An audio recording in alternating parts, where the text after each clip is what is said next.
어머니가 제대로 안 봐서 이런 일이 생겼잖아요? 어떻게 아이 하나 제대로 못 보세요? 73세 강옥란 할머니는 3년 동안 맞벌이하는 아들과 며느리를 위해 매일 새벽 6시부터 밤 10시까지 손자를 돌봐왔습니다. 하지만 놀이터에서 아이가 다치자 하룻밤 사이에 집에서 쫓겨나는 처지가 되었죠. 짐 싸세요. 오늘 밤부터 나가서 지내세요. 맨몸으로 쫓겨난 할머니. 그런데 아들과 며느리는 할머니가 150억 원의 거대한 재산을 숨기고 있었다는 사실을 전혀 모르고 있었습니다. 과연 이 할머니는 배은망덕한 자식들에게 어떤 놀라운 복수를 준비하고 있었을까요? 시청 전에 구독과 좋아요 꼭 부탁드립니다. 영상 제작에 큰 힘이 됩니다. 할머니, 저기 올라가고 싶어요. 9살 예성이가 높은 정글짐을 가리키며 소리쳤습니다. 예성아, 너무 위험해. 낮은 곳에서 놀자. 73세 강옥란 할머니가 걱정스러운 표정으로 손자를 말렸습니다. 엄마가 뭐든지 도전하라고 했어요. 할머니는 겁쟁이에요. 예성이는 할머니의 만류를 무시하고 정글짐으로 달려갔습니다. 옥란은 아이를 붙잡으려 했지만 예성이가 뿌리치는 바람에 놓쳤죠. 그 순간이었습니다. 예성이가 발을 헛디디며 정글짐에서 떨어지는 소리가 들렸고 곧이어 아이의 울음소리가 놀이터에 메아리 쳤습니다. 아야, 아파요. 할머니. 옥란은 급히 달려가 예성이를 확인했습니다. 아이의 왼쪽 팔이 이상하게 꺾여 있었고 통증으로 얼굴이 새파랗게 질려 있었죠. 할머니는 즉시 구급차를 불렀습니다. 괜찮아, 예성아. 할머니가 있어. 금방 병원 갈 거야. 하지만 옥란의 마음은 무너져 내렸습니다. 3년 동안 매일 새벽 6시부터 일어나 손자를 돌봤는데 이런 일이 벌어지다니. 맞벌이하는 아들 김태호와 며느리 정하나를 위해 기꺼이 육아를 맡았는데 이제 뭐라고 말해야 할지 막막했습니다. 구급차가 도착하고 옥란은 예성이와 함께 병원으로 향했습니다. 응급실에서 엑스레이를 찍은 결과 예성이의 팔뼈가 부러진 것으로 확인되었죠. 할머니 아파요. 알았어. 의사 선생님이 치료해 주실 거야. 옥란은 떨리는 손으로 아들과 며느리에게 연락했습니다. 전화를 받은 태호의 목소리는 차갑기만 했습니다. 엄마, 뭐라고요? 예성이가 다쳤다고요? 응급실에 있어. 팔이 부러졌어. 지금 갈게요. 30분 후 정하나가 병원에 도착했습니다. 간호사인 하나의 얼굴은 분노로 일그러져 있었죠.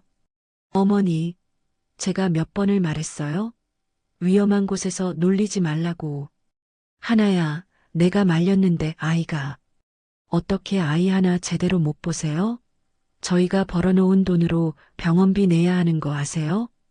옥란은 할 말을 잃었습니다. 3년 동안 매일 16시간씩 손자를 돌봤는데 이런 대우를 받을 줄은 꿈에도 몰랐죠. 하나야, 내가 3년 동안 예성이 돌봐준 거 생각해봐. 사고는 누구에게나 생길 수 있는. 그게 뭐 대단한 일이에요? 어머니 먹여 살려주는 것만도 고마운 줄 아세요. 하나의 독설에 옥란의 가슴이 찢어지는 것 같았습니다. 자신이 3년 동안 해온 모든 일이 한순간에 무너져 내리는 기분이었죠. 퇴근 후 도착한 태호도 마찬가지였습니다. 엄마, 하나 말이 맞아요. 우리가 일하느라 힘든데 아이까지 다치게 하시면 어떡해요? 태호야, 사고는 정말 실수였어. 내가 얼마나 조심했는데. 엄마, 변명은 그만하세요. 의사가 나와서 설명했습니다. 단순골절이라 수술은 필요 없고요. 깁스하고 6주 정도 치료받으시면 됩니다. 치료비는 200만 원 정도 나올 예정입니다. 하나가 즉시 반응했습니다. 200만 원이요? 어머니, 이 돈 어떻게 할 거예요? 내가 낼게. 당연히 내셔야죠. 어머니 잘못인데. 옥나는 더 이상 견딜 수 없었습니다. 3년 동안 새벽부터 밤까지 손자를 돌보며 아들 부부가 안심하고 일할 수 있게 해줬는데 이런 식으로 대우받을 줄은 몰랐죠. 병원에서 집으로 돌아가는 차 안은 침묵으로 가득했습니다. 예성이는 깁스를 한 채 뒷자리에서 잠들어 있었고 옥나는 창밖을 바라보며 복잡한 심경을 달랬습니다. 집에 도착하자 하나가 먼저 입을 열었습니다. 솔직히 말하면 어머니 때문에 우리만 더 힘들어져요. 이제는 아이까지 다치게 하고. 하나야, 그렇게 말하면. 뭐요? 사실이잖아요. 태호도 아내의 편을 들었습니다. 엄마, 하나가 스트레스 받잖아요. 당분간 우리 집에서 나가세요. 옥나는 귀를 의심했습니다. 3년 동안 매일 육아를 도왔는데 하루 사고가 났다고 집에서 쫓겨날 줄은 꿈에도 몰랐죠. 태호야, 나를 어디로 보내겠다는 거니?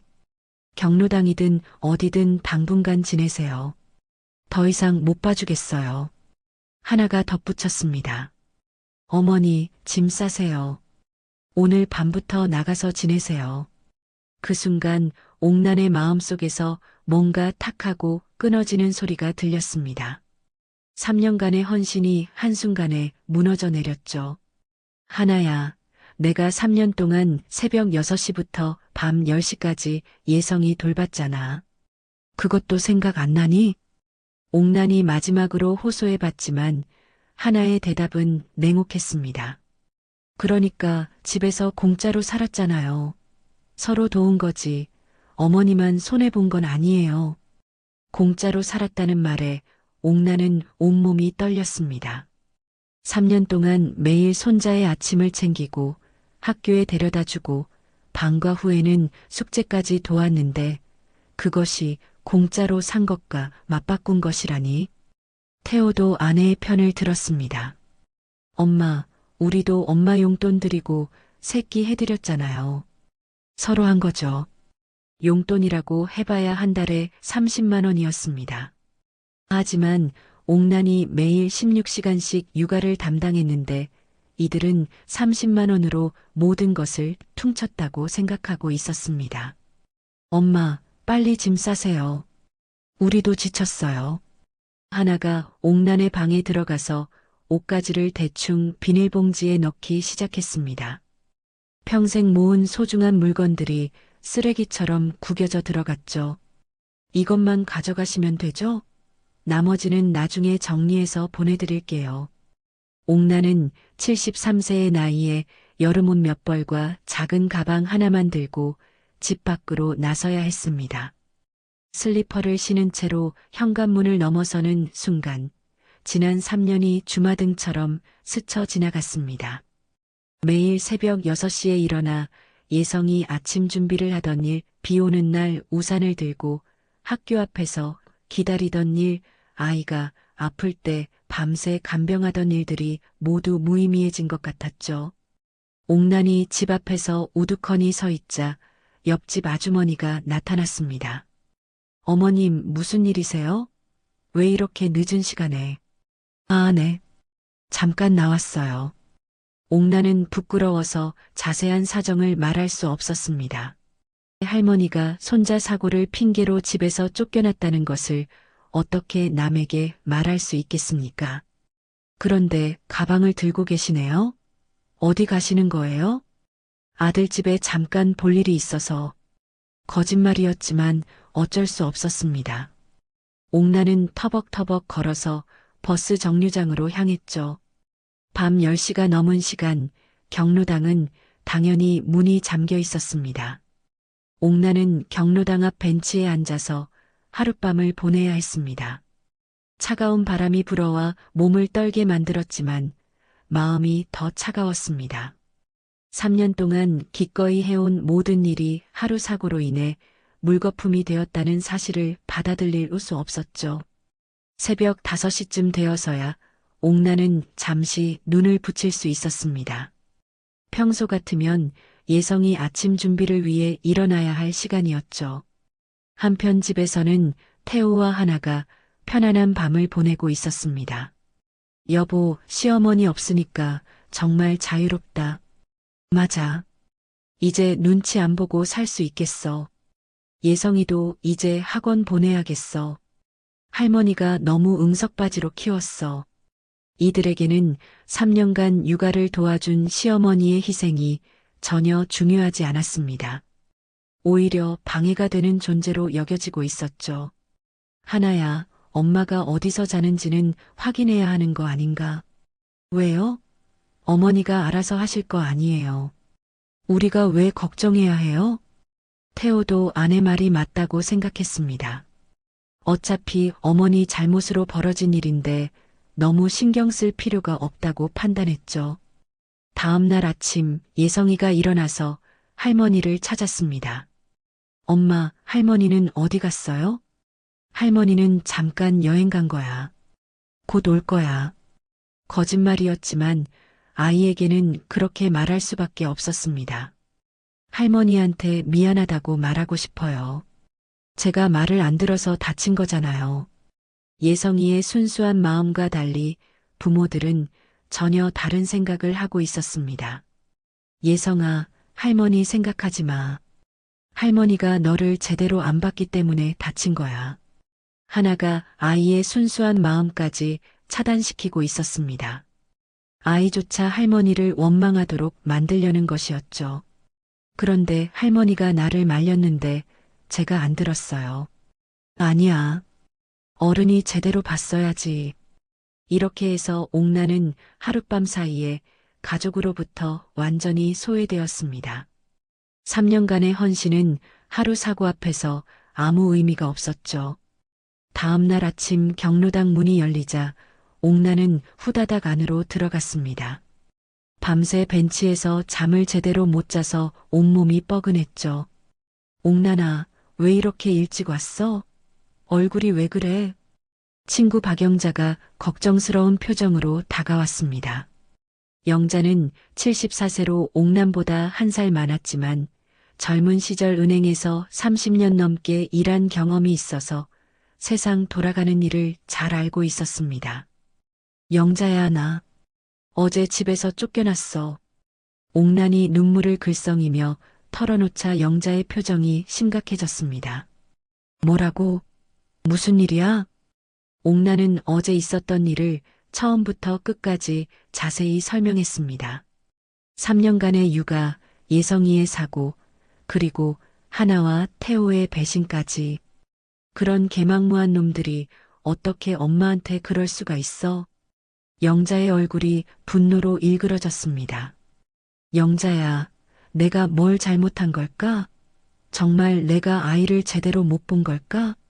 무슨 소리야? 너 3년 동안 얼마나 고생했는데. 새벽부터 밤까지 아이 돌보느라. 영자는 옥난의 손을 꼭 잡았습니다. 옥난아, 그런데 너 아직도 그 일 말 안 했어? 무슨 일? 너 남편이 남긴 그 재산 말이야. 옥난의 얼굴이 순간 굳어졌습니다. 영자만이 알고 있는 비밀이었죠. 그건 아직 말 안 했어. 얼마나 된다고 했지? 강남 오피스텔 5채, 아파트 3채, 그리고 주식이랑 예금 합쳐서 150억 정도 돼. 영자가 입을 다물지 못했습니다. 아무리 들어도 놀라운 금액이었죠. 150억이라고? 그런 돈을 10년 동안 숨겨왔다고? 남편이 돌아가기 전에 그러더라고. 자식들이 돈만 보고 달려들까봐 걱정된다고. 그래서 내가 적당히 써가면서 살라고 했어. 옥난의 남편은 젊은 시절부터 부동산 투자에 눈이 밝았습니다. 강남이 개발되기 전부터 하나씩 부동산을 사모았고 그 결과 엄청난 재산을 축적할 수 있었죠. 그런데 왜 자식들한테 말 안 했어? 처음에는 말하려고 했어. 그런데 태호가 결혼하고 나서 하나가 자꾸 돈 얘기를 하더라고. 시어머니 재산이 얼마나 되냐? 나중에 상속받을 게 뭐가 있냐? 이런 식으로. 옥나는 며느리의 속셈을 일찌감치 눈치챘습니다.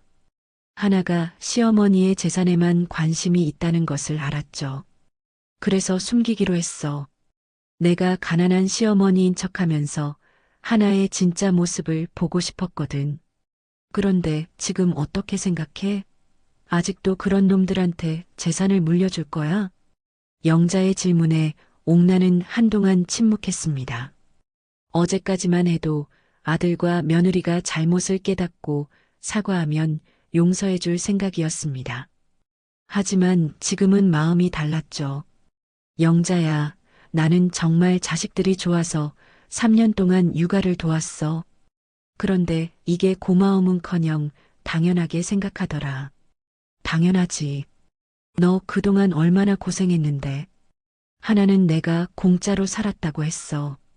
내가 3년 동안 한 일이 그냥 공짜로 산 것과 맞바꾼 거라고. 영자가 화를 냈습니다. 그런 배은망덕한 년이 어디 있어? 너 같은 시어머니 만나서 복 받은 줄도 모르고. 태호도 마찬가지야. 내가 3년 동안 육아를 도왔는데 그게 서로 도운 거라고 하더라. 16시간 육아를 했다고? 시간당 계산하면 얼마나 되는지 알아? 그러게 말이야. 옥나나, 그런 배은망덕한 놈들한테 왜 재산을 남겨줘? 이번 기회에 제대로 보여줘야지. 영자의 말에 옥난의 마음속에서 뭔가 변하기 시작했습니다. 평생 자식들을 위해 살아왔는데 정작 자식들은 자신을 이용만 하려고 했던 것이죠. 그런데 영자야, 내가 어떻게 해야 할까? 일단 그 돈을 어떻게 할지 결정해야지. 계속 숨기고 있을 수는 없잖아. 옥나는 깊은 생각에 빠졌습니다. 150억이라는 돈은 결코 작은 금액이 아니었죠. 이 돈으로 무엇을 할지에 따라 자신의 남은 인생이 달라질 수 있었습니다.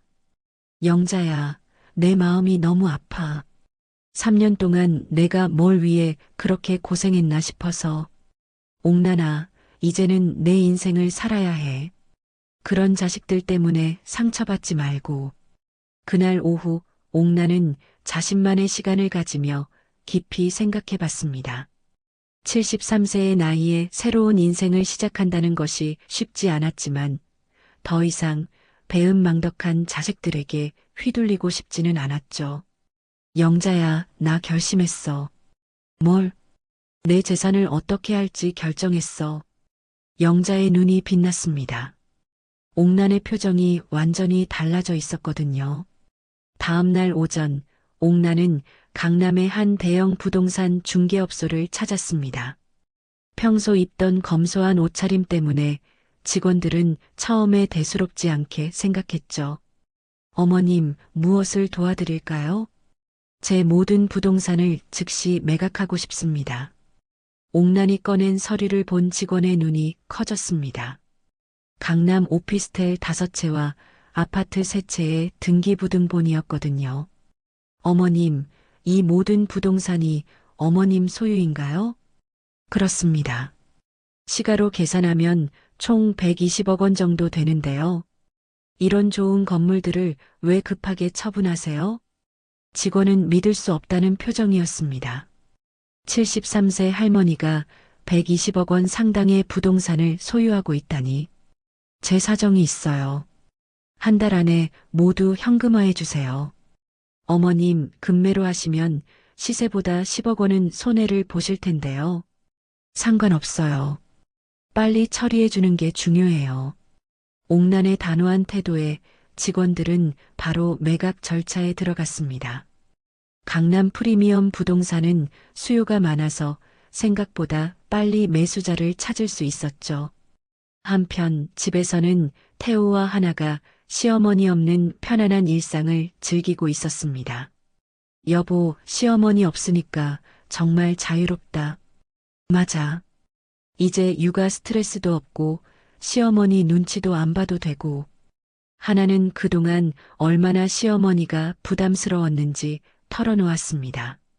솔직히 매일 새벽 6시에 일어나는 소리, 부엌에서 이것저것 하는 소리가 너무 신경 쓰였어.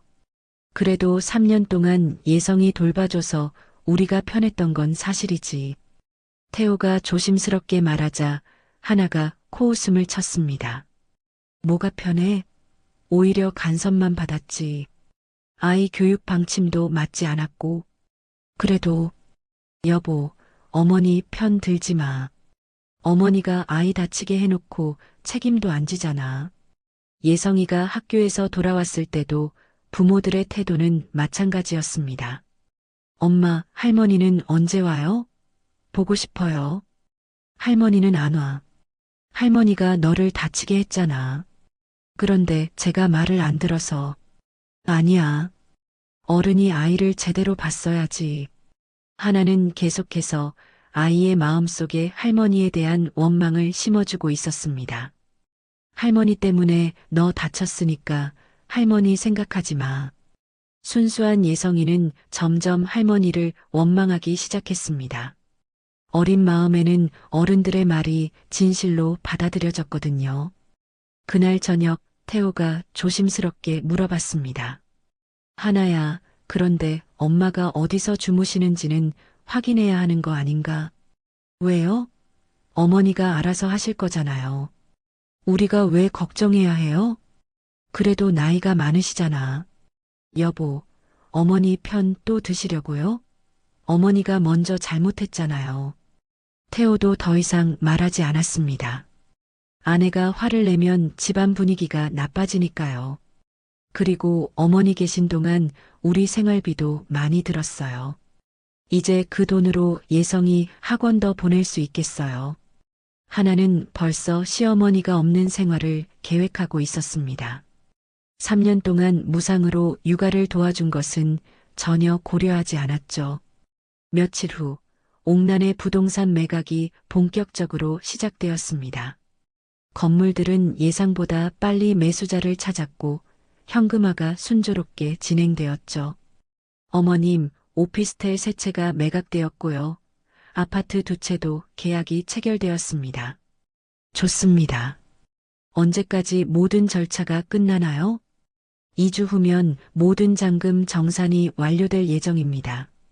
옥란은 만족스러운 표정을 지었습니다. 이제 본격적인 계획을 실행할 수 있겠죠.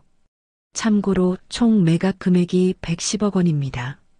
원하시던 대로 금매로 처리해서 시세보다 10억 정도 낮습니다. 상관없어요. 빨리 처리되는 게 중요했으니까요. 옥란의 마음속에는 이미 확고한 계획이 세워져 있었습니다. 110억 원의 기존 예금 40억 원을 합치면 총 150억 원이었죠. 이 돈으로 배은망덕한 아들과 며느리에게 평생 잊지 못할 교훈을 주고 싶었습니다. 그날 밤 경로당에서 영자와 대화를 나눴습니다. 옥란아, 정말로 다 팔기로 했어? 응. 이제 돌이킬 수 없어. 그럼 그 돈으로 뭘 할 거야? 옥란의 눈에 결연한 의지가 서렸습니다. 영자야, 내가 생각해낸 완벽한 계획이 있어. 2주 후 옥란의 모든 부동산 매각이 완료되었습니다. 통장에는 150억 원이라는 천문학적인 금액이 들어와 있었죠. 어머님, 정말로 이 모든 돈을 기부하시겠다는 건가요? 국내 최대 복지재단 직원이 믿을 수 없다는 표정으로 물어봤습니다. 네. 130억 원을 기부하겠습니다. 130억 원이요? 개인이 기부하는 금액으로는 역대 최고 수준입니다. 옥란은 차분하게 대답했습니다. 조건이 하나 있어요. 네, 말씀하세요.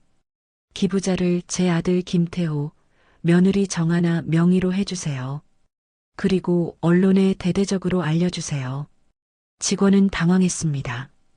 실제 기부자와 명의자가 다른 경우는 처음이었거든요.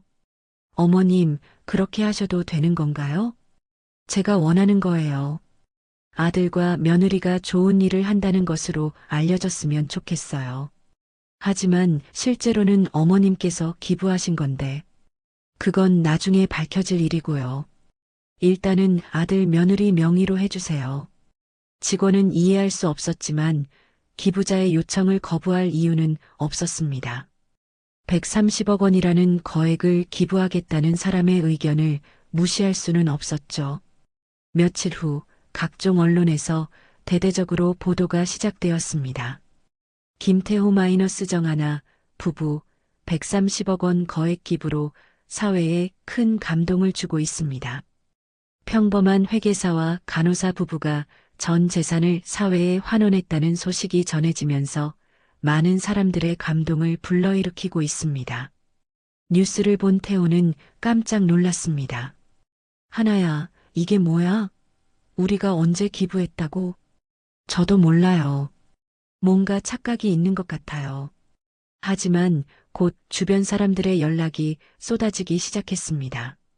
태호야, 너희 부부 정말 대단하다. 130억 원을 기부하다니. 하나씨, 평소 그런 생각을 하고 계셨군요. 정말 존경스러워요. 태호의 회계사무소로도 축하 인사가 계속 들어왔습니다. 사장님, 신문에 나온 거 봤어요. 정말 훌륭하세요. 그런 거액을 사회에 환원하시다니 존경합니다. 하나의 병원에서도 마찬가지였습니다. 정하나 간호사님, 130억 원 기부 소식 들었어요. 정말 대단해요. 평소에도 그런 마음가짐을 갖고 계셨나 봐요. 예성이 학교에서도 선생님과 학부모들이 연신 칭찬을 했습니다. 예성이 부모님 정말 훌륭하시네요. 그런 분들이 우리 반 학부모라니 자랑스러워요. 처음에는 당황했던 태호와 하나였지만 점점 이 상황을 즐기기 시작했습니다. 여보, 사람들이 우리를 보는 눈이 완전히 달라졌어요. 그러게. 이렇게 좋은 대접받기는 처음이야. 그런데 정말 누가 우리 명의로 기부한 걸까요? 태호가 궁금해하자 하나가 갑자기 생각이 났다는 듯 말했습니다. 혹시 시어머니가 하신 건 아닐까요? 엄마가 무슨 돈으로? 모르죠. 혹시 시아버지가 남긴 돈이 있었을 수도 있고. 하지만 두 사람은 시어머니가 130억 원이나 되는 거액을 가지고 있을 거라고는 상상도 못했습니다. 그래도 좋은 일이잖아요. 사람들이 우리를 좋게 봐주니까. 맞아. 이런 기회에 사회적 인지도도 높이고. 태호는 회계사무소 홍보에도 이 소식을 활용하기 시작했습니다. 저희 사무소 대표가 130억 원을 기부한 바로 그 김태호입니다. 하나도 병원에서 동료들의 존경을 받으며 우쭐해했습니다. 정말 대단한 일을 하셨어요. 어떻게 그런 결정을 내리셨어요? 아, 그냥 사회에 도움이 되고 싶어서요. 거짓말이었지만 하나는 마치 자신이 기부를 결정한 것처럼 행동했습니다. 며칠 후 복지재단에서 태호에게 전화가 왔습니다. 김태호 씨, 안녕하세요. 복지재단입니다. 아, 네. 안녕하세요. 실제 기부자이신 강옥란 할머님께서 직접 오셔서 아들 며느리 명의로 해달라고 하셨는데 확인차 연락드렸습니다. 태호는 머리를 한 대 맞은 것 같았습니다. 뭐라고요? 저희 어머니가요? 네. 강옥란 할머님께서 130억 원을 기부하시면서 아들 김태호, 며느리 정하나 명의로 해달라고 특별히 부탁하셨어요. 태호는 말문이 막혔습니다. 어머니가 130억 원을 가지고 있었다니, 그것도 10년 넘게 숨기고 있었다니. 지금 어머님과 연락이 되나요? 감사 인사라도 드려야 할 것 같아서요. 저희가 확인해보고 연락드리겠습니다. 전화를 끊은 태호는 온몸이 떨렸습니다. 어머니가 그런 거액을 가지고 있으면서도 3년 동안 육아를 도와주었다는 것이 믿어지지 않았죠. 하나도 상황을 듣고는 얼굴이 새파랗게 변했습니다. 여보, 그럼 시어머니가 정말 130억을 기부한 거예요? 그런 것 같아. 그런 돈이 있으시면서 왜 우리한테 말씀 안 하셨을까요? 두 사람은 급히 경로당으로 향했습니다. 어머니를 찾아서 사과하고 기부를 철회해달라고 애원해야겠다고 생각했죠. 태호와 하나가 경로당에 도착했을 때 옥나는 영자와 함께 차를 마시고 있었습니다. 두 사람의 급박한 모습을 본 옥나는 차분하게 미소를 지었죠. 어머니, 태호가 숨을 헐떡이며 다가왔습니다. 어머니, 설마 정말 130억 원을 기부하신 거예요? 옥나는 찬찬히 차를 마시며 대답했습니다. 그래, 내 돈 내 마음대로 쓴 건데 뭐가 문제야? 하나가 얼굴이 새파랗게 변해서 말했습니다. 어머니, 그런 돈이 있으시면서 왜 저희한테 말씀 안 하셨어요? 내가 왜 날 그런 취급하고 쫓아낸 너희한테 미리 알려줘야 하지? 옥난의 냉소적인 말투에 태호는 당황했습니다. 엄마, 그게 아니라 우리가 몰랐으니까 그런 거잖아요. 몰랐다고? 너희가 알고 싶어 했어? 영자가 옆에서 거들었습니다. 옥난이가 3년 동안 얼마나 고생했는데 이제 와서 돈 얘기하는 거야? 하나가 영자를 노려보며 말했습니다. 가족들끼리 대화 중인데 끼어들지 마세요. 뭐라고? 인연이 지금. 옥난이 영자를 말렸습니다. 영자야, 됐어. 이 애가 원래 그래. 태호가 무릎을 꿇으며 애원했습니다. 엄마, 저희가 잘못했어요. 3년 동안 육아 도와주신 것도 정말 감사했는데 순간 실수를 했어요. 순간 실수? 옥난의 목소리에 차가운 분노가 서렸습니다. 순간 실수라고? 3년 동안 매일 예성이 돌본 게 순간 실수로 없어지는 거야? 그게 아니라 하나는 내가 공짜로 살았다고 했잖아. 서로 도운 거라고 했고 하나가 변명했습니다. 어머니, 제가 화가 나서 그런 말을 했어요. 정말 죄송해요. 화가 나서? 그럼 화가 나면 너를 키워준 은혜를 무시해도 되는 거야? 태호와 하나는 할 말이 없었습니다. 어머니의 말이 틀리지 않았거든요. 그런데 너희는 그걸 서로 도운 거라고 했어. 공짜로 살았다고도 했고. 어머니, 정말 죄송해요. 저희가 정말 잘못 생각했어요. 하나가 눈물을 글썽이며 사과했지만 옥난의 마음은 돌아서지 않았습니다. 지금 와서 사과한다고 되는 거야? 나를 집에서 쫓아낼 때는 언제고? 태호가 다급하게 말했습니다. 엄마, 다시 집으로 들어오세요.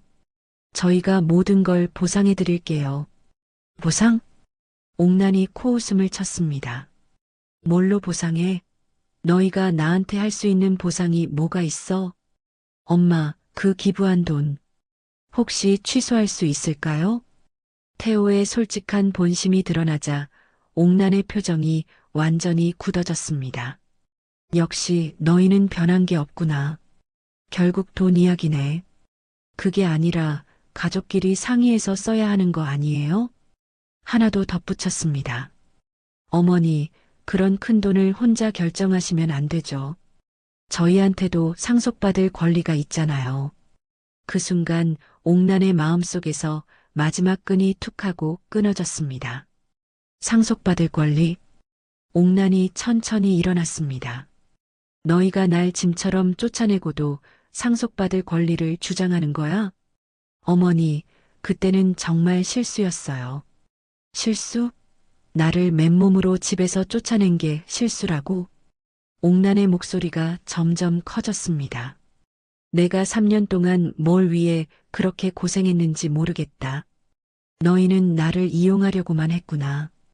태호와 하나는 어머니의 분노에 압도되어 아무 말도 하지 못했습니다.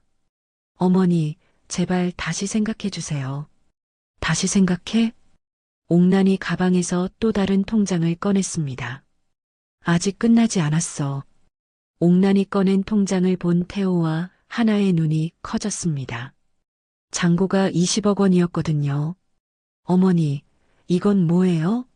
마지막 남은 돈이야. 옥난은 차분하게 말했습니다. 이것까지 다른 자선단체에 기부할 거야. 하나가 비명을 질렀습니다. 어머니, 미쳤어요? 150억을 다 날려버리시다니. 미쳤다고? 옥난의 눈에 차가운 분노가 서렸습니다. 나한테 고마움은커녕 내 탓만 하던 너희가 더 미친 거 아니야? 어머니, 제발 그러지 마세요. 예성이 교육비도 필요하고 저희도 살아야 해요. 태호가 절절하게 호소했지만 옥나는 들은 척도 하지 않았습니다. 예성이 교육비는 너희가 벌어서 대라. 나한테 왜 의존하려고 해? 어머니, 저희가 정말 잘못했어요. 무릎 꿇고 사과드릴게요. 태호가 실제로 무릎을 꿇자 주변 사람들이 쳐다보기 시작했습니다. 아들이 어머니한테 무릎을 꿇고 있네. 뭔 일이 있나 봐. 하지만 옥나는 아들의 무릎 꿇음에도 마음이 움직이지 않았습니다. 태호야, 이제 일어나라. 무릎 꿇는다고 달라지는 건 없어. 엄마, 정말 마지막이라고 생각하고 기회를 주세요. 마지막 기회는 3년 동안 매일 줬어. 너희가 스스로 차버린 거고. 옥나는 핸드폰을 꺼내 어디론가 전화를 걸었습니다. 네, 말씀드렸던 추가 기부건인데요. 지금 바로 진행해 주세요. 어머니, 안 돼요. 하나가 핸드폰을 빼앗으려 했지만 영자가 막아섰습니다. 지금 뭐 하는 거야? 네, 20억 원 전액 기부하겠습니다. 같은 조건으로 해주세요. 통화가 끝나자 태호와 하나는 완전히 절망했습니다. 어머니, 정말 150억을 다 기부하신 거예요? 그래. 이제 내 통장 잔고는 0원이야. 옥난이 통장을 보여주자 정말로 잔고가 0원이었습니다. 너희가 원하던 대로 나는 정말 아무것도 없는 사람이 됐어. 하나가 그 자리에서 쓰러질 듯 했습니다. 어머니, 제발 취소할 수 있을 때 취소해 주세요. 취소는 불가능해. 이미 모든 절차가 끝났거든. 태호가 마지막으로 애원했습니다. 엄마, 그럼 이제 어떻게 사시려고 해요? 집도 없고 돈도 없으면. 내가 어떻게 사는지 왜 걱정해? 너희가 날 쫓아낼 때는 그런 걱정 안 했잖아. 그때는 정말 화가 나서, 화가 난다고 나를 맨몸으로 쫓아낸 거지. 옥나는 자리에서 일어났습니다. 이제 나도 내 갈 길 갈 거야. 너희는 앞으로 나와 남이야. 어머니, 태호가 붙잡으려 했지만 옥나는 뿌리쳤습니다. 손대지 마.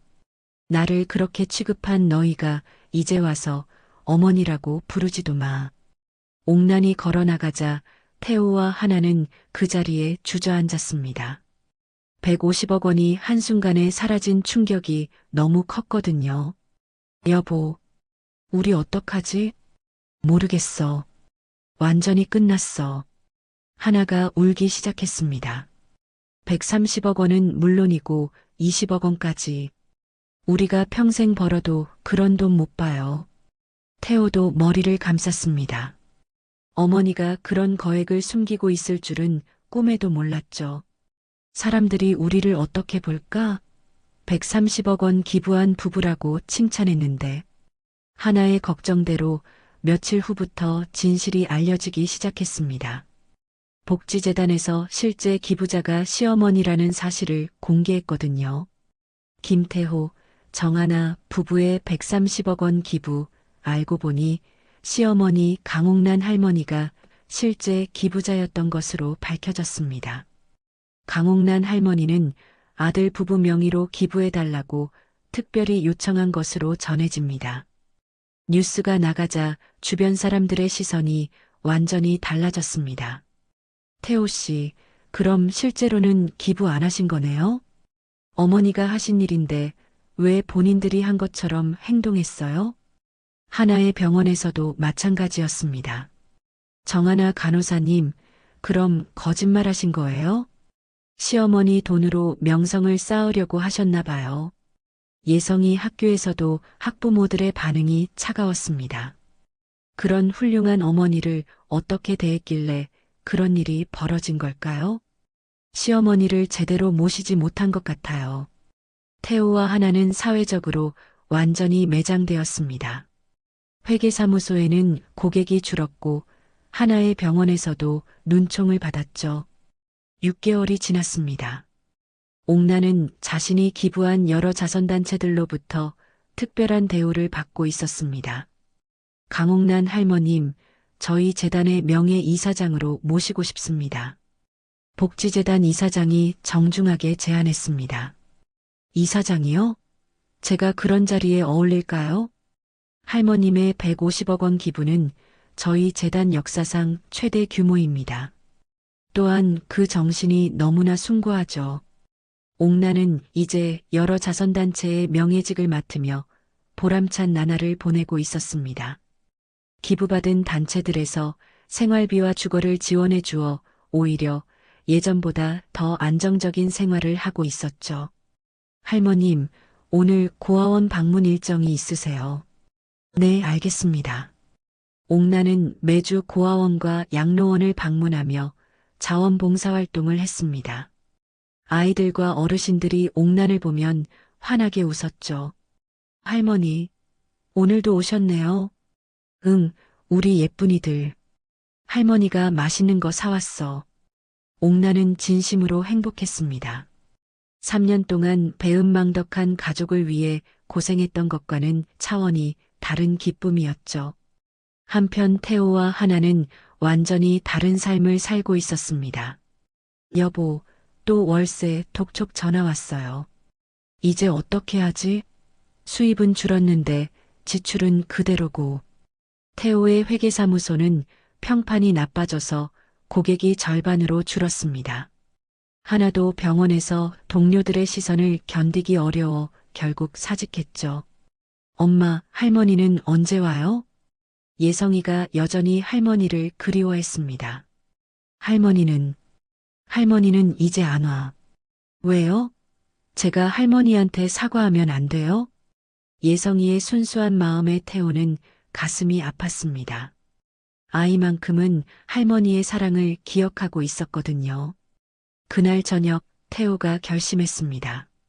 하나야, 엄마한테 가서 사과하자. 지금 와서요? 이미 모든 돈을 기부해 버리셨는데 뭘 어떻게 해요? 그래도 가족이잖아. 그리고 예성이도 할머니를 보고 싶어 해. 하나는 내키지 않았지만 현실적으로 다른 방법이 없었습니다. 결국 부부는 예성이를 데리고 옥난을 찾아갔습니다. 옥난은 한 고급 실버타운에서 생활하고 있었습니다. 자선단체에서 제공한 곳이었죠. 어머니, 태호가 조심스럽게 불렀습니다. 옥난은 거실에서 차를 마시며 책을 읽고 있었습니다. 할머니, 예성이가 달려가 옥난을 안았습니다. 옥난의 눈에 순간 눈물이 맺혔죠. 예성아, 할머니 보고 싶었어요. 제가 말 안 들어서 다쳐서 미안해요. 옥난은 손자를 꼭 안아주었습니다. 아이에게는 죄가 없었거든요. 괜찮아, 우리 예성이. 할머니가 더 미안해. 태호와 하나가 뒤에서 지켜보고 있었습니다. 엄마, 저희가 정말 잘못했어요. 용서해 주세요. 옥난은 차분하게 대답했습니다. 태호야, 나는 이제 편안해. 너희를 원망하지도 않아. 그럼 다시 가족이 될 수 있을까요? 옥난이 고개를 저었습니다. 예성이는 내 손자니까 언제든 만날 수 있어. 하지만 너희와는 이제 끝이야. 어머니, 나는 이제 내 인생을 살고 있어. 진짜 나를 필요로 하는 사람들과 함께 말이야. 옥난은 창밖을 바라보며 말했습니다. 너희가 나한테 해준 게 뭐가 있니? 3년 동안 내가 해준 것만 있었잖아. 엄마, 저희가 앞으로 평생 모실게요. 이제 와서? 옥난이 쓴웃음을 지었습니다. 무엇으로? 너희에게 남은 게 뭐가 있어? 태호와 하나는 할 말이 없었습니다. 실제로 그들에게는 남은 것이 없었거든요. 엄마, 그럼 정말 용서 못 해주시는 거예요? 용서는 했어. 하지만 다시 가족이 되는 건 불가능해. 옥난이 일어났습니다. 예성이만 가끔 보러 와. 너희는 이제 와서 부모 노릇 제대로 해봐라. 할머니, 저 자주 올게요. 그래, 우리 예성이. 할머니가 맛있는 것도 많이 사줄게. 태호와 하나가 떠난 후 옥나는 다시 책을 폈습니다. 마음이 평온했습니다. 며칠 후 옥나는 자원봉사센터에서 새로운 프로그램을 시작했습니다. 할머님, 오늘부터 독거노인 도우미 프로그램이 시작됩니다. 좋네요. 저도 도움이 되고 싶어요. 옥나는 자신보다 더 어려운 처지에 있는 독거노인들을 돕기 시작했습니다. 150억 원을 기부한 덕분에 여러 복지 프로그램이 만들어졌고 옥나는 그 중심에서 활동하고 있었죠. 어느 날 옥나는 남편의 사진을 꺼내 보았습니다. 여보, 잘했죠? 돈보다 소중한 게 무엇인지 보여줬어요. 남편이 살아있다면 자신의 선택을 이해해 줄 거라고 생각했습니다. 그 돈으로 정말 필요한 곳에 도움을 줄 수 있게 됐어요.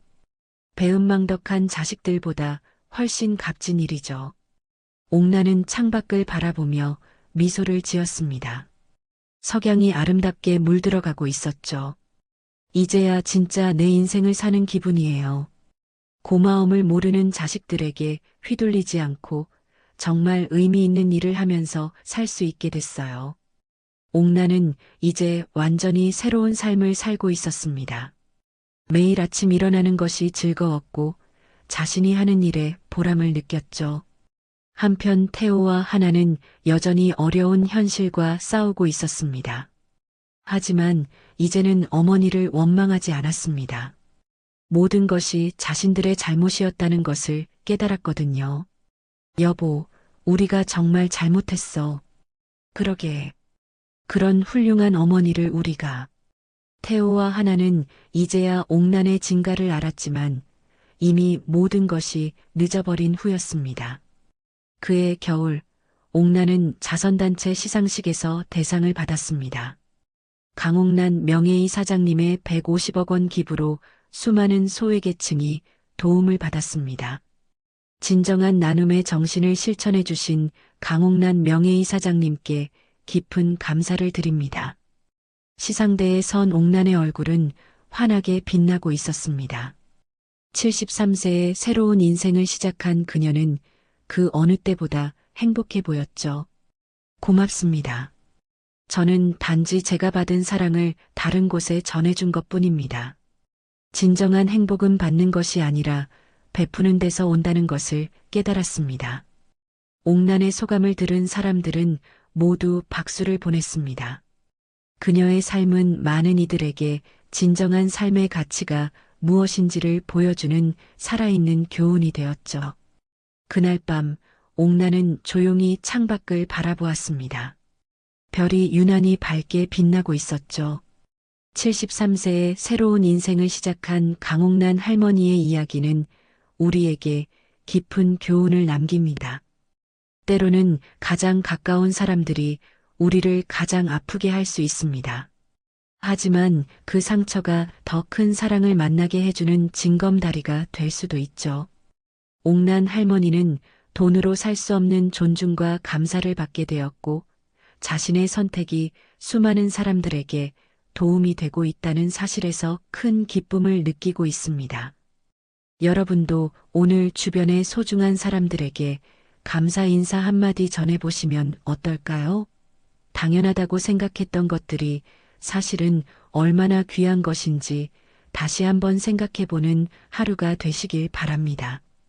오늘 이야기가 좋으셨다면 구독과 좋아요, 알람 설정 잊지 마시고 소중한 댓글 하나가 큰 힘이 됩니다.